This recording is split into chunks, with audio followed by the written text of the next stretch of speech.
I want you to think of a man real quick for me. I want you to think about the man in modern times that he almost like complains about everything. He complains to his wife about having to do chores or something. Like his wife will ask him to take out the trash, and he's like, "Baby, come on! Like I don't want to do that right now. I'm doing something else." And they're just like scrolling on their phone.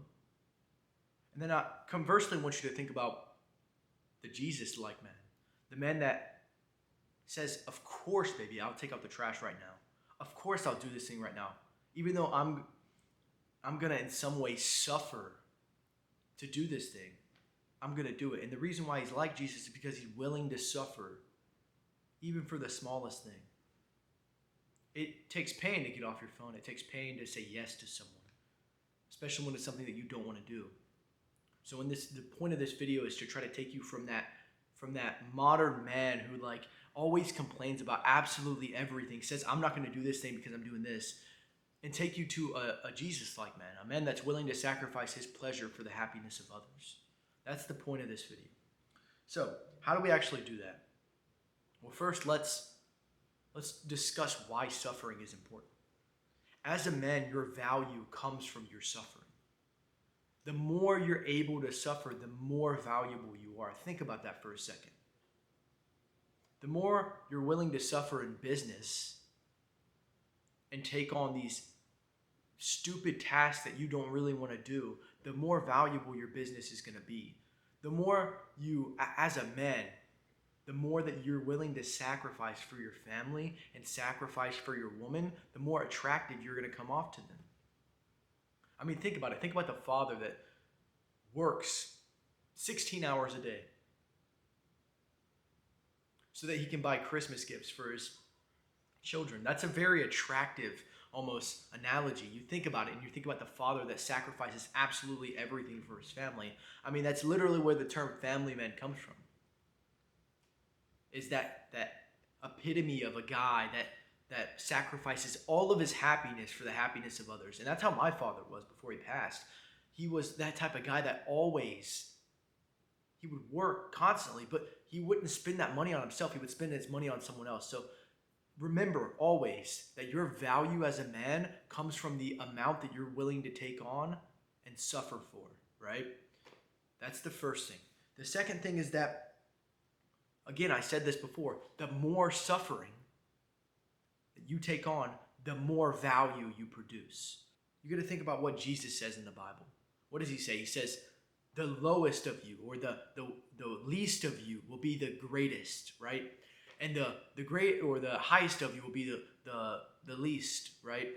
Something along those lines. Basically, what he's trying to say is that the people that are the highest in terms of virtue are going to be the least of you because they're going to be your servant, right? That's what Jesus was. Jesus was the greatest of us, right? He was the best man ever known. He was the best example of how you can live a perfect life.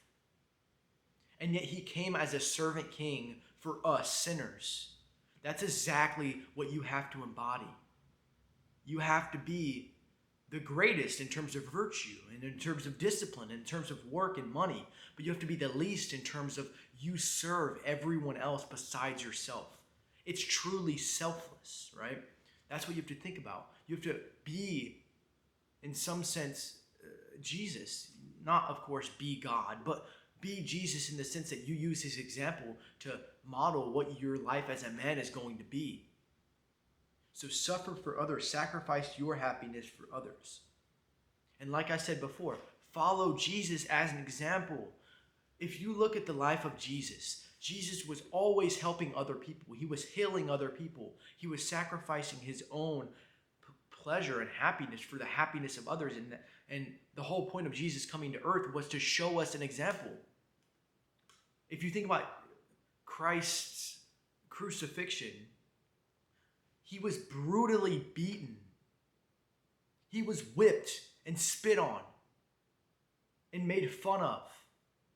These obscene things were done to him. A crown of thorns were placed on his head. And yet, what was he doing when he was on that cross? He was praying for the people that were doing it to him, the vile creatures which we all are. that were doing these things to him. He was saying, Father, forgive them, for they know not what they do. And that's the type of life that we need to live. We need to sacrifice our happiness, our pleasure, even be willing to take on pain and hurt and sorrow for the happiness and the well-being of your family and the happiness and the well-being of others. That's where your value comes from as a man. That's what you need to model your life after. And a lot of people say, I want to be happy. What the hell do you mean by happy?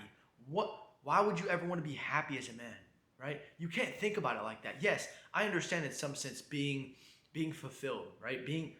I guess you could call it happy, but you don't get happy from striving to be happy as a man. The way you get happy as a man is you serve others ruthlessly. You sacrifice your own happiness, and then in extent of that, you get to be happy.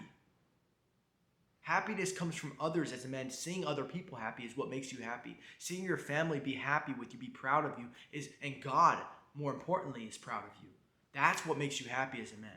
So take that and live your life like that. I'm very happy to sit down and talk to you guys today. And if you have any criticisms, if you have any comments that you want to put down below, please do so, because I want to make these videos as good as possible for you guys.